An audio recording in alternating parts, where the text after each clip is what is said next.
지금 한국에서 가장 위험한 숫자 알고 계십니까? 여러분, 이 숫자 하나가 한국 사회의 민낯을 보여줍니다. 10대 자살률 6년 연속 증가. 그리고 더 충격적인 사실. 10대부터 40까지 사망 원인 1위가 자살. 전쟁도 사고도 아닙니다. 삶을 포기하는 사람이 가장 많다는 뜻입니다. 그런데 더 무서운 건 뭔지 아십니까? 왜 이런 일이 벌어지는지 국가는 정확히 설명하지 못하고 있다는 겁니다. 이건 특정 세대의 문제가 아닙니다. 10대, 30대, 40대, 50대까지 거의 모든 연령대에서 자살률이 동시에 오르고 있습니다. 특히 10대는 2019년 이후 한 번도 꺾이지 않았습니다. 40대는 더 심각합니다.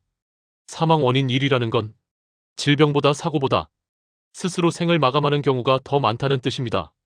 이건 통계가 아니라 사회 붕괴 신호입니다. 여기서 질문 하나. 이 정도 상황이면 국가가 명확한 원인을 알고 있어야 하지 않을까요? 하지만 돌아오는 대답은 늘 같습니다. 복합적인 요인입니다. 경제, 가정, 심리 문제입니다.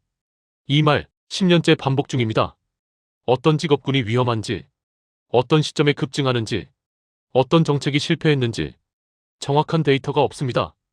자살자가 늘어도 왜라는 질문엔 아직도 답을 못하고 있습니다. 같은 시기 일본은 달랐습니다. 코로나 이후 여성 자살이 늘자마자 일본 정부는 이렇게 했습니다. 고용 형태, 성별, 연령, 소득 변화, 모든 데이터를 즉시 분석했습니다. 그 결과 비정규직 여성의 고용 붕괴라는 구체적 원인을 찾아냈고 정책으로 연결했습니다. 한국은요?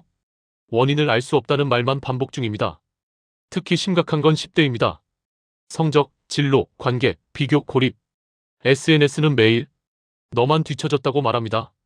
하지만 정작 학교 지역 가정 단위 정밀 분석은 없습니다. 우리는 늘 말합니다. 아이들이 약해졌다. 하지만 묻지 않습니다. 무엇이 아이들을 이렇게까지 몰아넣었는지. 30대와 40대는 가장 말이 없는 세대입니다. 책임은 가장 크고 도움은 가장 적고 실패하면 회복할 시간은 없습니다.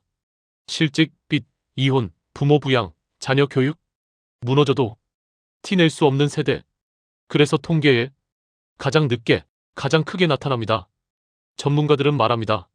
문제는 예산도 캠페인도 아닙니다. 정확한 데이터가 없다는 것.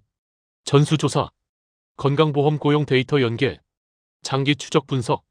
이게 없으면 예방정책은 전부 주먹구구식입니다. 사람의 생명을 추측으로 다루고 있는 겁니다.